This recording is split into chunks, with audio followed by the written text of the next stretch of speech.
deixa-me só dizer aos nossos ouvintes que já começamos a gravar. Nós temos aqui um convidado de peso. Quando eu digo de peso, é mesmo de peso. Alexandre Varela. E até vou dizer algumas coisas que ele já é. PhD em Sociologia, certo? Eu iniciei o doutoramento, mas não o terminei.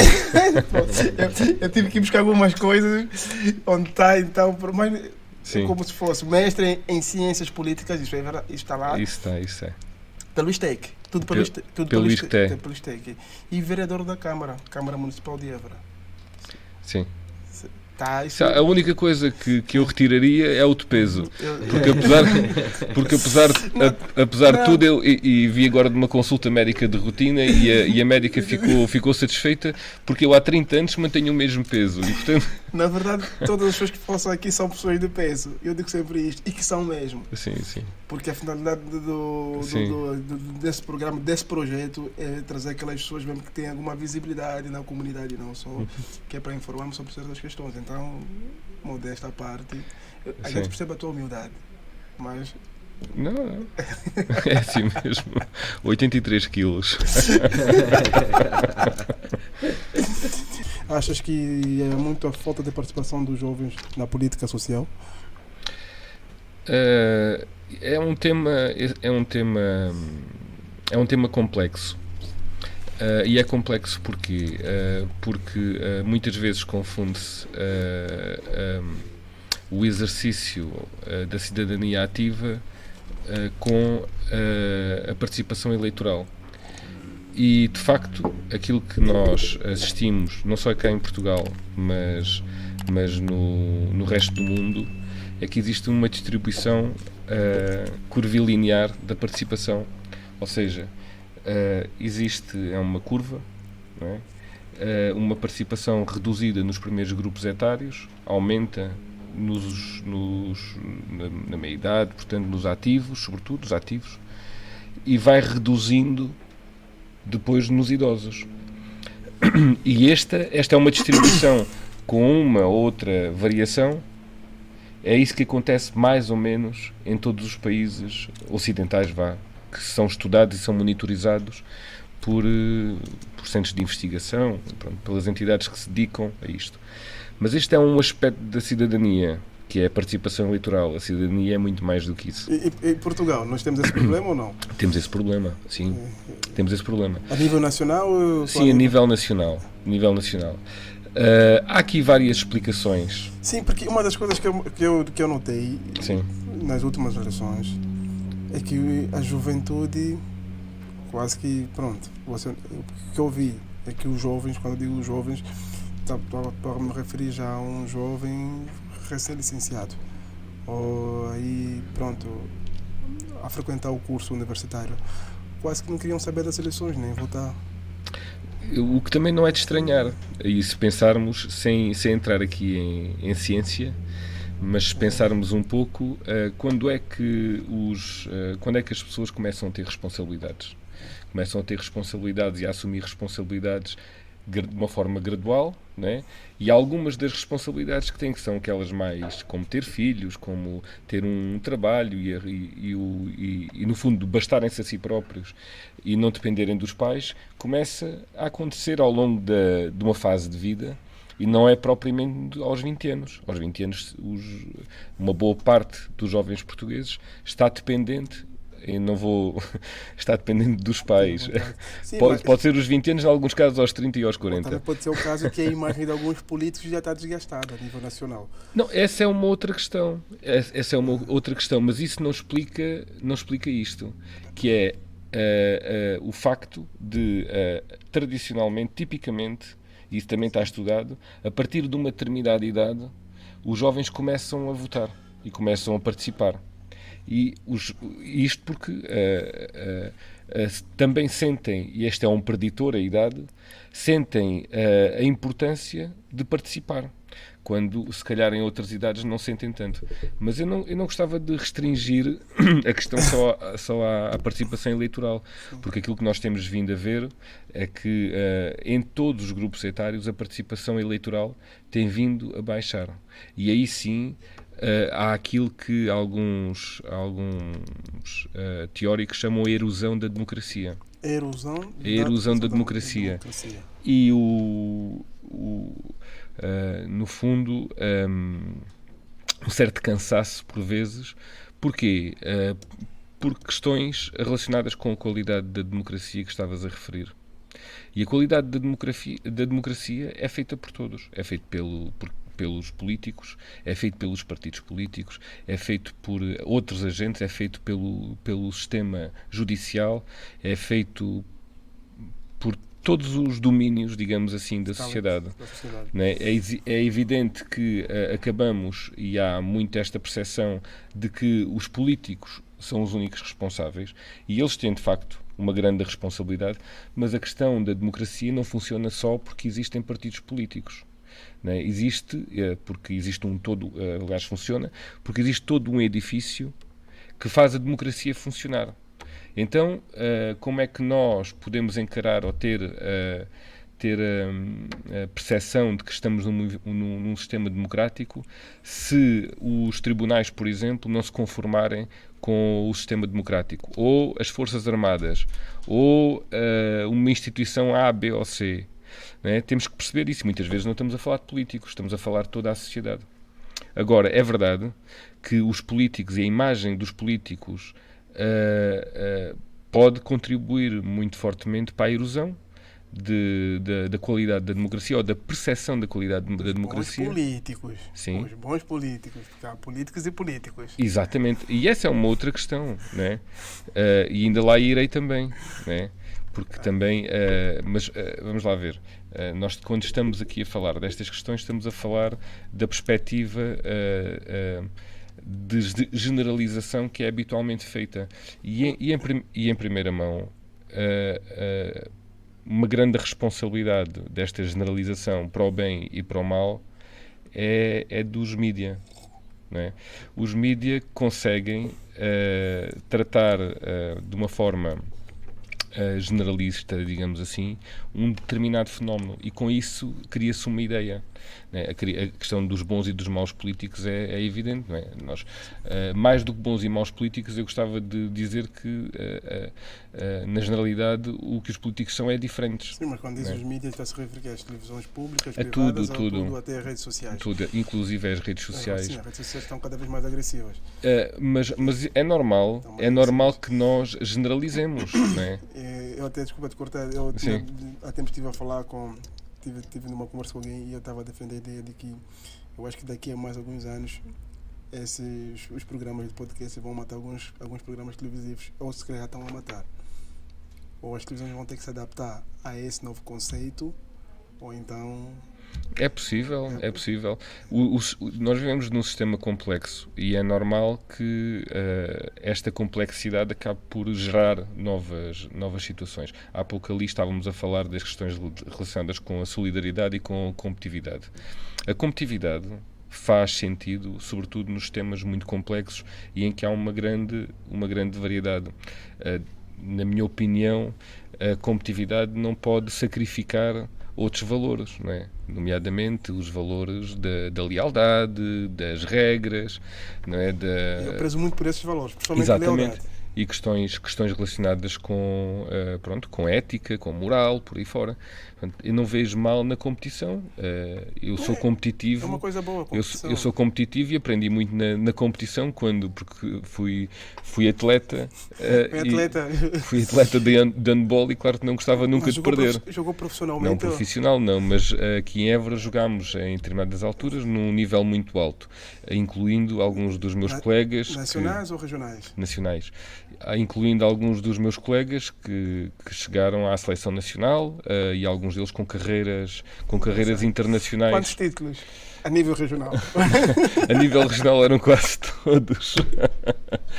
A nível regional quase todos, mas não podemos também comparar eu joguei handball, não podemos comparar o handball com o futebol, porque o handball é menos competitivo, há muito menos praticantes do que no futebol.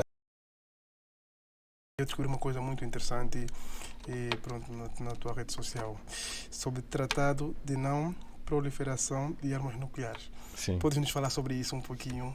Posso. Como é que surgiu a ideia? Posso. Também já percebi que somos o primeiro. Sim. Acho que é o primeiro conselho ou câmara sim. Mas quando aderir. Quando diz o primeiro a nível, em Portugal. Sim. Podes falar sobre esse projeto, da ideia, como é que surgiu? Posso, não. É muito simples. Isto decorre de uma parceria internacional na qual nós estamos envolvidos. A Câmara Municipal de Évora é desde 2007, sensivelmente, membro da rede internacional Mayors for Peace. É uma rede que está sediada no Japão. Tem como, e normalmente, presidente e vice-presidente, e vão alternando as cidades de Nagasaki e de Hiroshima, portanto, as cidades onde que foram bombardeadas com bombas nucleares, portanto, tiveram essa triste experiência e, portanto, infelizmente, exatamente, e isso, portanto, motivou estas cidades a criar uma rede internacional com vista à abolição das armas nucleares. E é nessa condição que nós temos vindo a participar, a colaborar desde 2007 com um conjunto de atividades que são promovidas por eles e não só, e também por nós, por nossa iniciativa. E há cerca de um ano atrás nós passámos a integrar o núcleo de cidades executivas da rede. Portanto, fazemos parte das cidades executivas. E, portanto, aquilo que vem sendo realizado a este nível leva-nos a esta questão da não proliferação de armas nucleares. Neste caso, nem sequer é não proliferação, porque, na verdade, o Estado português ratificou o Tratado de Não Proliferação de Armas Nucleares. O que é que o Tratado diz? O Tratado diz, basicamente, que as nossas cidades... aliás, quem tem armas nucleares não deve continuar a fazê-las. Mas elas existem. Continuam a existir. E nós sabemos que continuam a fabricar. Não é? E não só a fabricar, mas também a criar condições para que outros países as recebam. Nós temos países aqui na União Europeia que não são proprietários de armamento nuclear, mas têm armamento nuclear instalado. Um dos casos é a Bélgica, outro dos casos é a Itália, por exemplo. E para além disso temos, de facto, países que pertencem à NATO, para além da Rússia, da China, do Paquistão, do Afeganistão. Afeganistão não, peço desculpa. O Iraque, o Iraque não. Há a questão da Coreia do Norte, do Sim, Irão, eu falei o Iraque da Índia. Foi aquela questão da invasão, mas depois viu-se que não havia nada. Isso foi por isso que também é uma história... É mal contada. Não, ela até na verdade, até hoje é bem contada e é compreensível. Também podemos falar sobre isso. Mas só para dizer que há países que têm armamento nuclear muito próximo de nós. A Inglaterra, a França, neste caso a Itália, também falando sobre isso, eu acho, agora vamos... Eu gosto dessas conversas, coisa disso. A gente fala sobre tudo. Eu acho que a questão do Iraque e a questão da Líbia foram questões mal geridas pela comunidade internacional, posso assim dizer, né? Não vou dizer nada dos Estados Unidos, mas eu acho, é a minha opinião. Porque falou-se de uma coisa e aconteceu outra coisa. E o pior não é isso. O pior hoje em dia, eu particularmente, porque também eu gosto de política, mas não vivo a política. Mas gosto de tentar perceber onde é que... não tenho uma noção tão grande sobre política nem geopolítica, mas tento estar informado. O mínimo. Não posso dizer o máximo, mas é o mínimo. Pronto, aqui o princípio fundamental nisto é que nós não podemos sacrificar o bem-estar das populações, não podemos sacrificar o próprio planeta onde vivemos à conta de interesses particulares, regionais, que muitas vezes se saldam em situações que infelizmente degeneram em guerras e por aí fora. Nós sabemos que as guerras e os conflitos fazem parte da humanidade. Nós chegámos aqui e com um conhecimento histórico do que nos precedeu, não é? Portanto, não estamos aqui a armar-nos em utópicos e tal, pronto. Mas é importante caminharmos no sentido de apaziguar o mundo e de criarmos condições para que o mundo não volte a entrar em guerras. E durante muito tempo, neste caso na Europa, não houve guerras. não é? Porque houve várias condições, houve várias circunstâncias que determinaram que não tivesse havido guerra, em alguns casos ditadas por equilíbrios que eu preferi que não tivessem existido, não é? Esses equilíbrios, não a forma como os equilíbrios eu obviamente que prefiro que existam, mas não assentes na ameaça de utilização de armas. A teoria da dissuasão nuclear é um desses exemplos, não é? Eu não te ataco com armamento nuclear porque sei que tu também tens armamento nuclear. Mas a verdade é que se houver um problema, a questão é, se houver um problema, e é aqui que temos que chegar, este raciocínio, se houver um problema, existem milhares de ogivas nucleares no mundo. Existem. E que de um momento para o outro podem deflagrar de uma forma quase automática.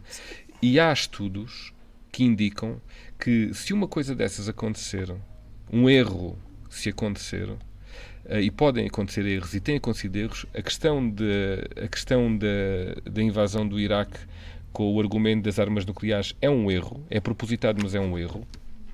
Se acontecer, nós podemos assistir à morte de 2/3 da população mundial. Atenção, o Iraque só é um exemplo, há mais países. Sim. É só porque falaste do Iraque. Sim, o Iraque é o exemplo mais visível. Sim.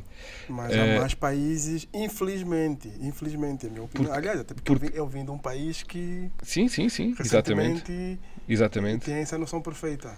E, portanto, aquilo que eu estava a dizer é que há estudos que indicam exatamente isso, uma deflagração de ataques e defesas nucleares que até pode aliás ser causado por um acidente ou um incidente, pode causar a morte a prazo de 2/3 da humanidade.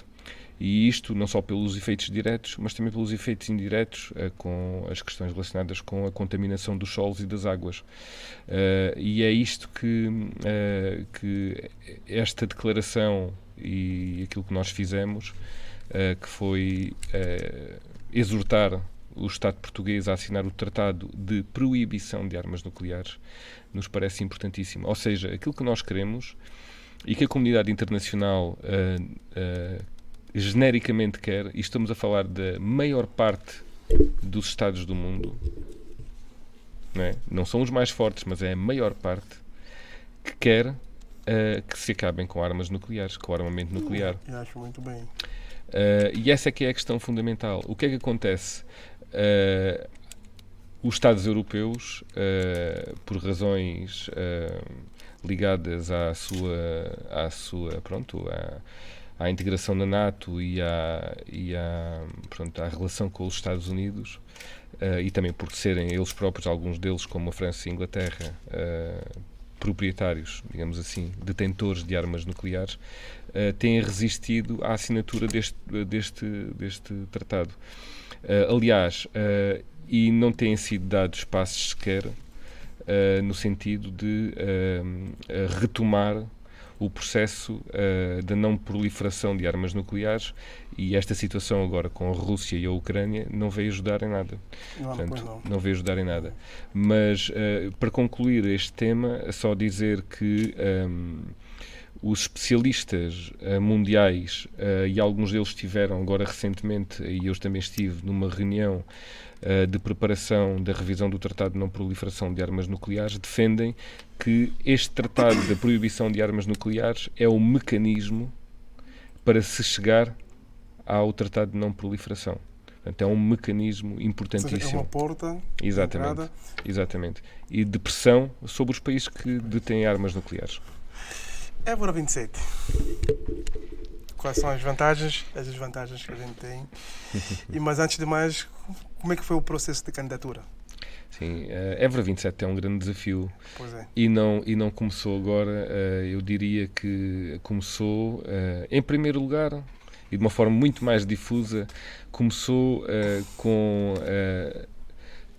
todo o património que Évora, os évorenses, souberam preservar ao longo dos anos e que viria a merecer um olhar atento em 1986 pela Câmara Municipal na altura e também pela Unesco. Portanto, esse passo, digamos assim, foi a possibilidade, portanto, a classificação de Évora como património mundial foi aquilo que nos abriu, digamos assim, a porta à ideia de que a cultura e o património podem ser, de facto, vetores estratégicos de desenvolvimento, inclusive desenvolvimento económico. E são. E nós temos essa convicção, não só pelo exemplo de Évora, mas também pelo exemplo de muitas outras cidades europeias e não só. E que assentam a sua estratégia de desenvolvimento. Aguinha? Não, obrigado. Café? Não, obrigado. Água tenho aqui. E assentam a sua estratégia de desenvolvimento. Desculpa só te cortar, Varela. Temos aqui os bolinhos da pastelaria BJ. Que são os nossos, é o nosso parceiro. Que sempre que nós temos uma gravação ou de podcast com algum convidado, eles descem o music. Esteja à vontade, se quiser, esteja à vontade. Tem que provar porque... Tem que provar, se faz favor. Porque eles não se podem estragar. Exatamente. Temos aqui queijadas e pastéis de nata, mas se calhar é melhor a queijada, eu recomendo. É muito boa. Pastelaria Beijinhos. Vou aceitar. Esteja à vontade. Pronto, voltando na conversa de Évora 27. Sim, e portanto esse primeiro passo foi fundamental e abriu-nos a porta. Aquilo que nós verificamos, no modo geral, é que as cidades que têm condições para se desenvolver a partir da cultura e do património têm de facto feito um caminho interessante a esse nível, e nós temos essa relação desde logo pela nossa participação na Organização das Cidades Património Mundial, uma organização internacional, a qual foi fundada inclusive por Évora. Portanto, temos os contactos com cidades pelo mundo inteiro. Isto foi fundado em que ano? Foi na década de 90, ainda no final da década de 90, que foi fundada esta organização. Não sei precisar exatamente o ano neste momento. Mas é uma importante plataforma de partilha, de informação, de alinhamento de estratégias, por aí fora. Mas há aqui uma outra questão que eu gostava de realçar, e até para poder ir de encontro às questões que me colocaste, e bem, que é o processo em si, não é?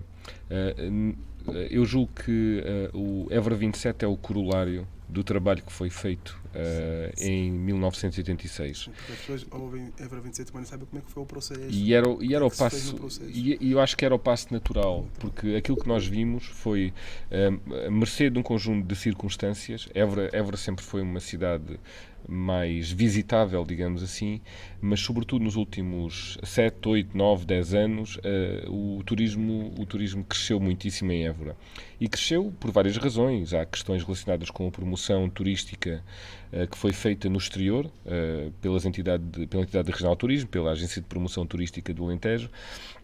Também houve questões relacionadas com o contexto que alterou, sobretudo contexto no norte da África, que alterou um conjunto de rotas turísticas que estavam muito consolidadas devido às questões relacionadas com as sublevações da Primavera Árabe, por aí fora. E isso gerou, e não só, outras situações também de instabilidade, e gerou desconfiança, digamos assim, dos mercados. Sim, a Primavera Árabe. Exatamente. E depois há outra questão, que é a própria capacitação de Évora para receber turistas, também beneficiando de uma localização de grande proximidade com Lisboa, que, como todos sabemos, também começou a ser, a partir de determinada altura, um local muito procurado por turistas do mundo inteiro. E, portanto, aqui nós também acabamos por beneficiar desse processo. É claro que os turistas vêm cá, vêm em Évora, porque há um património, porque há uma dimensão cultural que lhes interessa. Há uma história também que lhes interessa. Exatamente. Nós não temos areia e praia para oferecer. Há uns que vão para a areia e para a praia, há outros que vêm aqui. Eu até, ainda bem que tocou nesse ponto. As pessoas dizem felizmente, eu digo felizmente. Não, eu estou a ser honesto. É a minha visão como estudante de arquitetura. Eu digo felizmente que se tivéssemos uma praia, se calhar não teríamos o património que nós temos. Provavelmente isso seria assim e eu concordo contigo. Porquê? Não teríamos. Porque a pressão, quando há uma grande atividade económica, a pressão é muito forte. Exatamente. E, portanto, a pressão sobre a preservação do património é muito grande e, por vezes, o património sofre com isso. E o investimento não seria virado ao património. E nós vemos isso acontecer, exatamente, exatamente não, até pode ser e pode não ser. E nós vemos que pode ser. Mas é preciso haver regras. É preciso que as pessoas saibam que podem potenciar o património, incluindo, e há situações destas, de antigos palácios e até conventos que têm sido utilizados, por exemplo, para o turismo, para a criação de unidades hoteleiras, Sim. mas é importante que seja respeitada a identidade, que seja respeitado a traça arquitetónica, que sejam respeitados os materiais, e eu acho que a esse nível nós temos feito um trabalho importante. Isso quer dizer, mas desculpa te cortar, a Sim. Câmara, vocês, enquanto Câmara, enquanto responsáveis, vocês têm um regulamento para isto. Para quando é-vos apresentado um projeto nesse âmbito. Temos regulamento e não só, e também temos uma tutela, sobretudo dentro do centro histórico, que é assumida aqui localmente pela Direção Regional de Cultura, mas que é importante para nos apoiar também em algumas das decisões que são tomadas, não é? Sobretudo no que diz respeito à preservação de património, de fachadas, por exemplo. Há muitas obras de reabilitação aqui dentro do centro histórico. E gostava de dizer que estas fachadas todas as que estão dentro do centro histórico estão classificadas, com nível de classificação diferente. Sim, eu ia lhe perguntar sobre isto. A conservação e a valorização desse edifício, ou seja, do património, é de que responsabilidade? É Câmara ou é dos pelo proprietários. Mas há um financiamento para isto? Não há. Não há um financiamento que o Governo ou a Câmara tem? Não.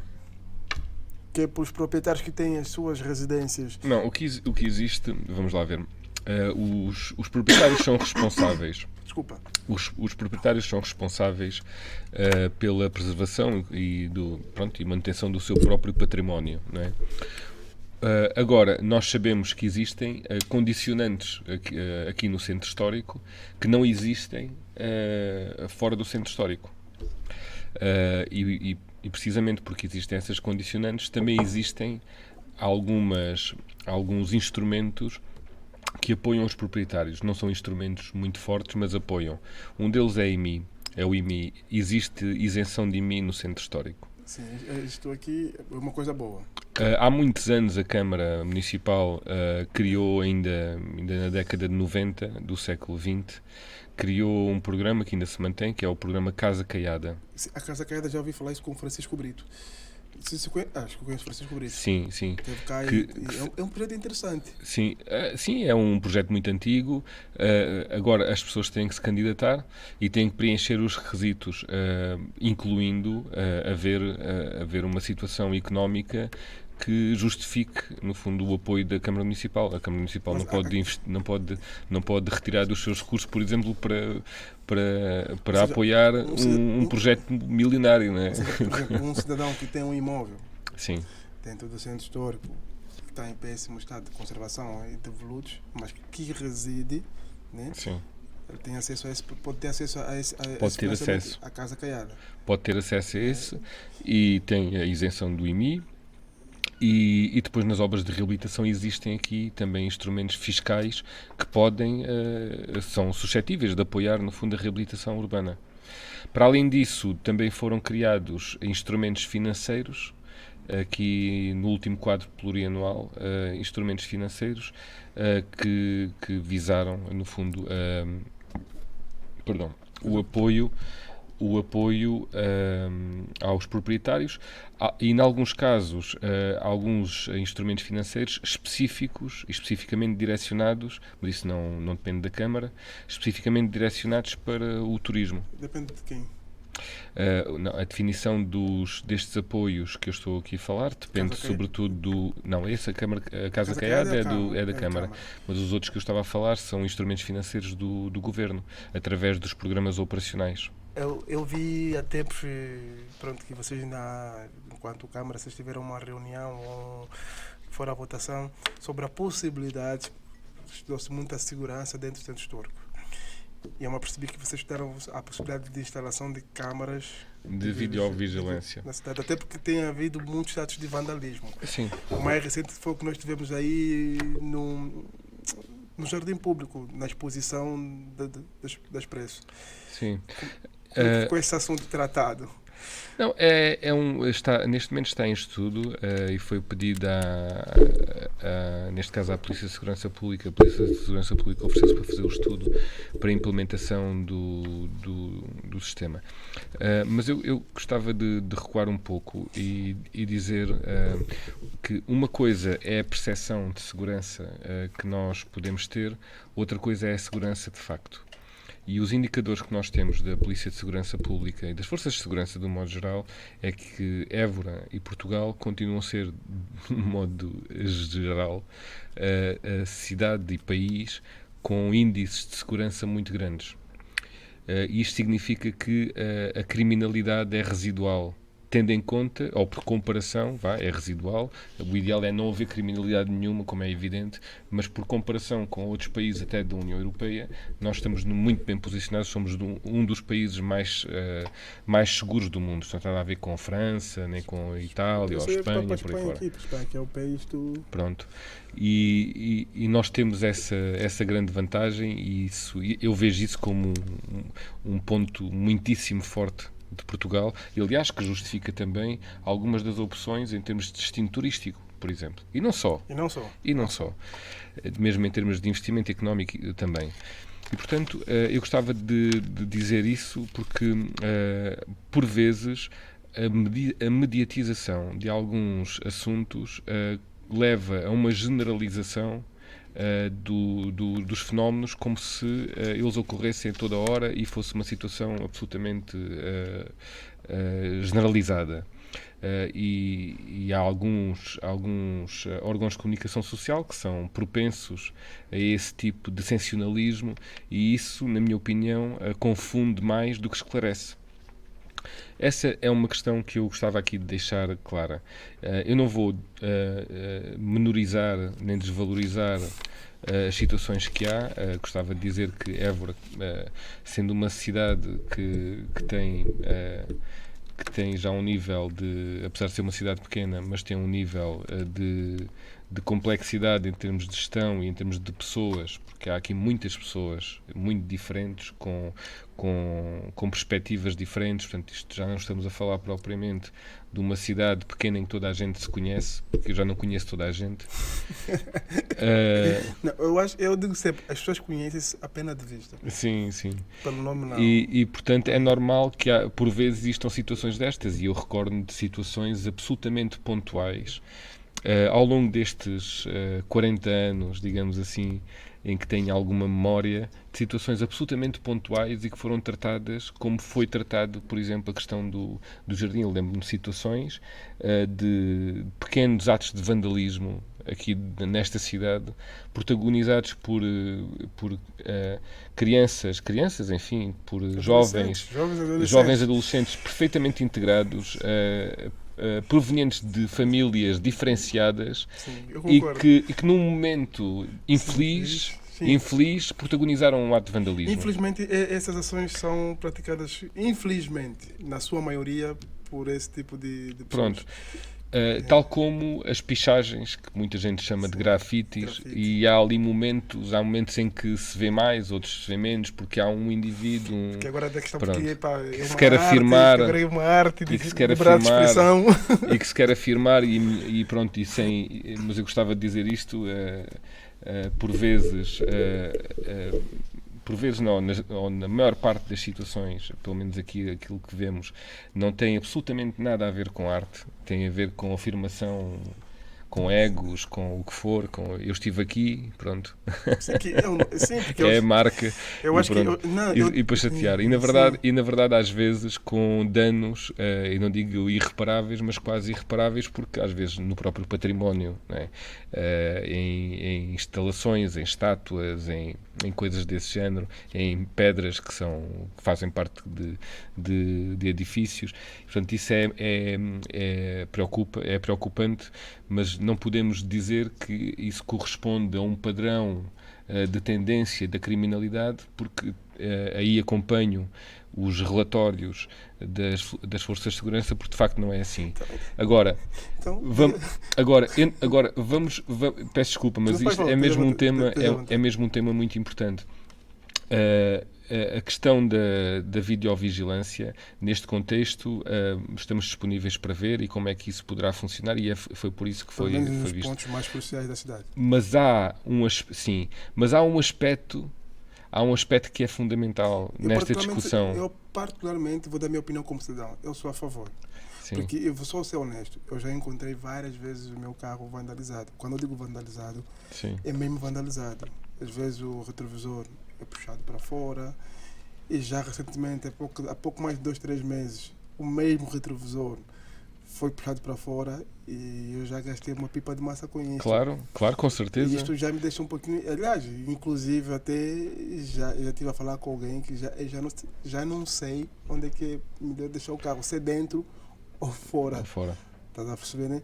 Eu particularmente, agora vou despir a capa daqui do Bajo Podcast, mas como cidadão, sim, eu sou a favor, pelo menos nos pontos mais cruciais, porque eu não sou o único, já vi até no grupo, esse grupo que nós temos no Facebook de Évora, mais pessoas a reclamarem sobre isto. Sim, aqui a questão é, e é essa a nossa dúvida, não é em relação a... Eu fiz este preâmbulo, sim, relativamente à criminalidade e ao vandalismo, porque por vezes se confundem as coisas. Sim, eu concordo contigo. É? Nesse aspecto agora, eu concordo plenamente contigo. Isso não significa que nós gostemos, sim, ou que encaremos de ânimo leve, sim, as situações de vandalismo como essa que estás a dizer. Mas não só, existe criminalidade, atenção, não estou a dizer que não existe. O que é importante... Pronto, é criarmos condições também, e isso parece-me fundamental, sim, para que a polícia e as forças de segurança possam desenvolver a sua atividade. A videovigilância pode ser um instrumento, mas a videovigilância nunca vai resolver um problema, que é o problema minimizar. É o problema da falta de efetivos. Porquê? Porque eu digo isto porque nós podemos até colocar videovigilância em muitos locais, sobretudo aqueles locais mais... Sim, mais mediáticos da cidade. Mas não vamos colocar nos outros, não é? Ou seja, há outras zonas em que eles não vão estar, não é? E portanto, aquilo que me parece importante é que se entenda que a videovigilância não pode nunca substituir as forças de segurança. Sim. Isto eu concordo plenamente. Eu sou contra essas coisas também. E esse é um problema. Problema porquê? Porque as forças de segurança não têm efetivos. As forças de segurança têm cada vez mais competências, incluindo em domínios que antigamente não eram deles. Por exemplo, questões relacionadas com sensibilização e por aí fora. Antigamente não havia escola segura. Antigamente, há 30 ou 40 ou 50 anos atrás, não havia escola segura, por exemplo. E hoje quer a GNR, quer a PSP, têm um programa da escola segura e fazem um trabalho extraordinário. Têm policiamento de proximidade, têm aqui vários níveis de intervenção que são novos e que consomem recursos. E têm também os mesmos problemas que nós. Hoje têm muito mais carros para fiscalizar do que tinham há 30 ou 40 anos atrás. A situação mudou bastante. E, portanto, o problema aqui é que existe uma falta de efetivos que eles nem sequer conseguem resolver através dos processos de recrutamento, porque em muitos dos processos de recrutamento o número de vagas não é completo. E muito menos os que chegam ao fim do curso acabam por desistir. Porquê? Temos que pensar, se calhar, a carreira das forças de segurança é atrativa como era há 40 ou 50 anos atrás. É um problema que nós também se calhar não é. Em certos países continua a ser. E há países infelizmente nós cá temos esse problema. Até voltando nessa questão que eu estou mesmo... eu digo sempre que eu comparo sempre com as questões dos seres residentes. Propriamente dentro do centro histórico. A gente paga... Isso eu não sei se isso é responsável da Câmara, é? Sim, sim. A gente paga, mas infelizmente teve pouco espaço. E às vezes as pessoas se perguntam se vale a pena pagar um ano e depois chega e não há, tem que estar sempre a meter o carro fora. E isso está ligado com essa questão da segurança também. Eu vou tentar... Olha, só para dizer que tudo isso aqui nem é só reclamar, também vou já dar parabéns pelo que fizeram por trás do teatro. O parque. Foi um trabalho excelente, porque aquilo eu me lembro que aquilo era terra. Era lama. Era lama. Era lama e pó. Então, só perceber que aqui não estou só apenas a reclamar.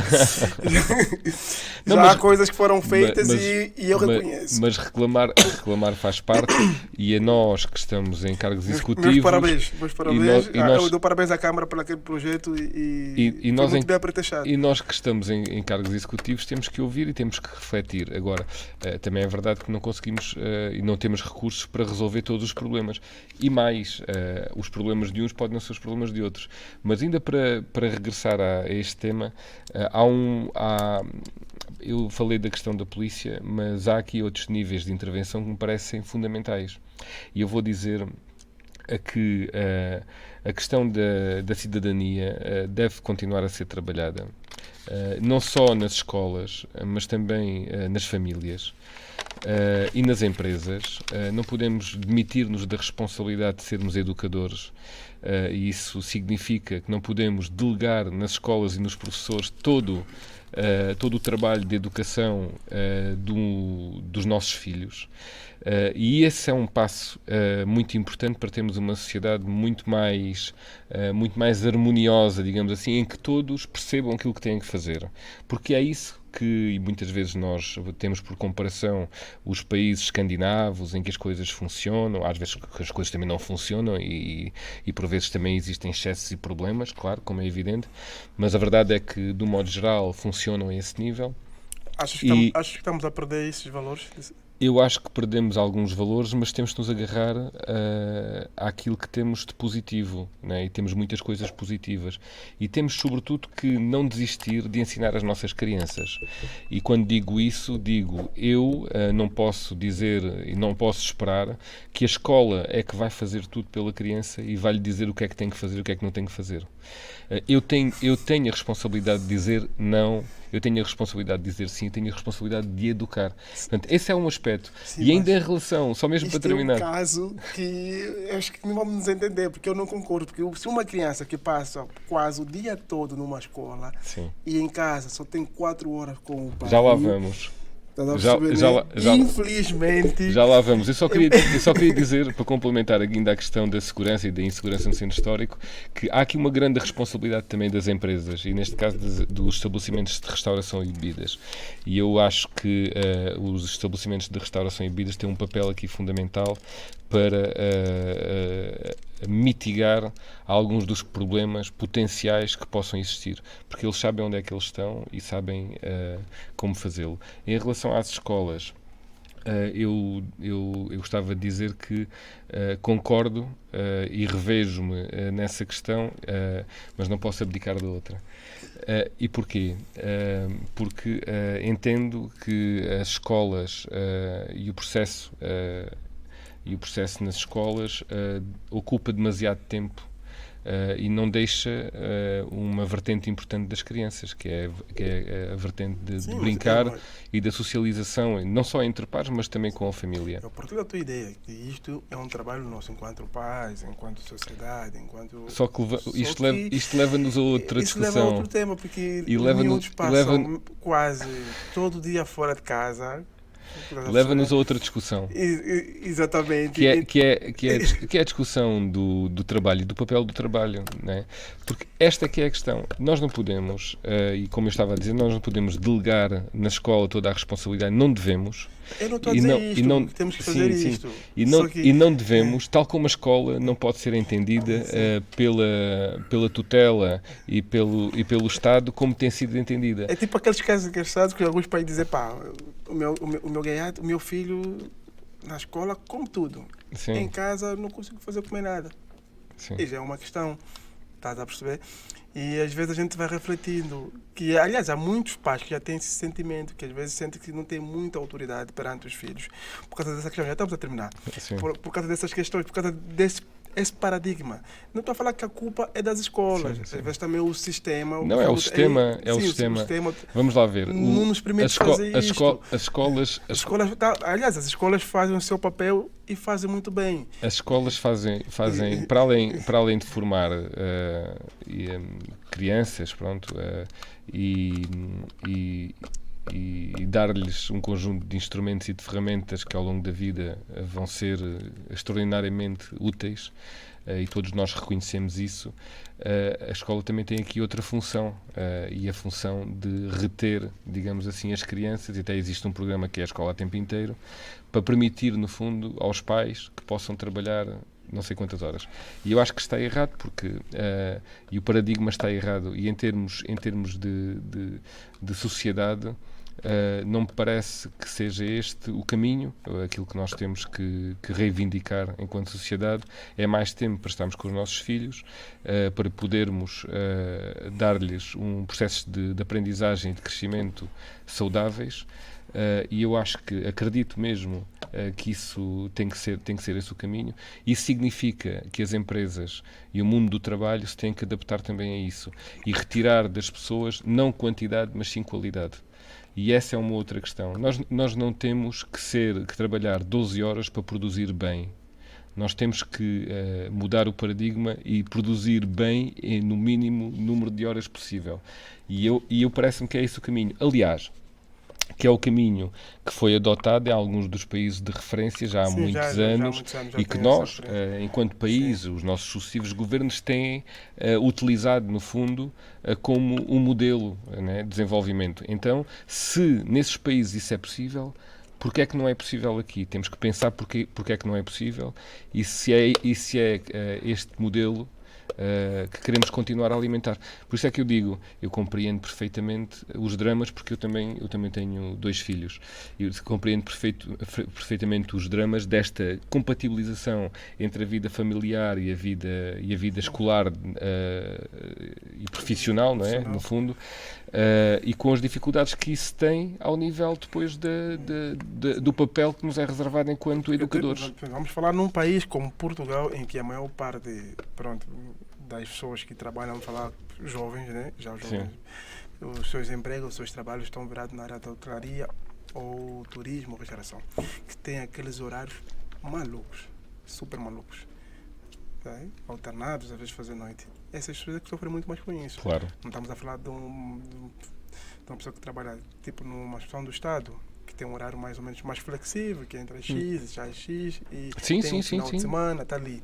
Sim, estamos a falar das pessoas que trabalham na indústria, que são operários, que fazem turno, que às vezes fazem, têm que fazer exatamente, de semana, questão da restauração. Muitas vezes não conseguem passar incluindo os filhos, incluindo os pequenos empresários, pequenos e médios empresários. É outra questão.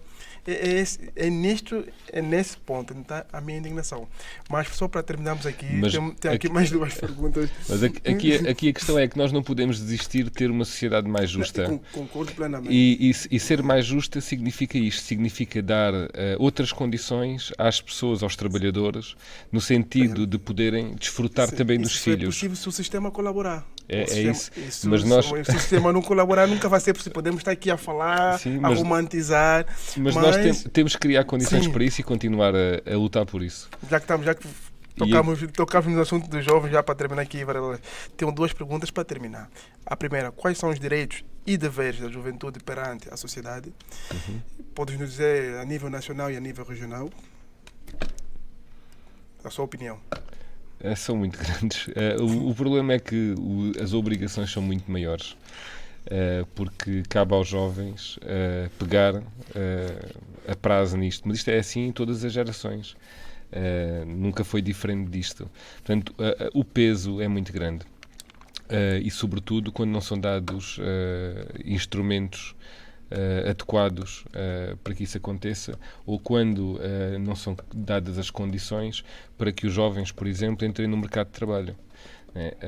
E isto aqui entramos num problema complexo, porque é o mercado de trabalho e os problemas relacionados com a entrada e consolidação, é com a própria perspectiva das carreiras, que hoje mudou bastante, hoje, não é de agora, mas já mudou bastante,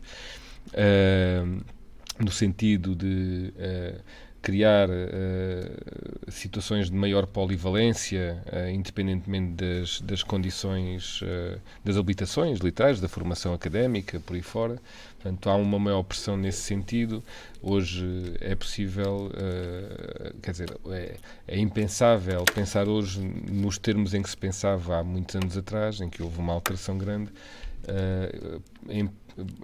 numa situação em que as pessoas entravam, tinham com 20 e poucos anos, sabiam exatamente o que é que iam ser no resto da vida, de modo geral, né? Não quer dizer que não houvesse alterações, mas de modo geral sabiam exatamente, é aquilo, vou ser torneiro a vida toda, pronto, ou vou ser isto a vida toda. As coisas hoje não são assim, o mercado de trabalho é muito mais flexível, como costumo dizer. Eu culpo isso ao governo.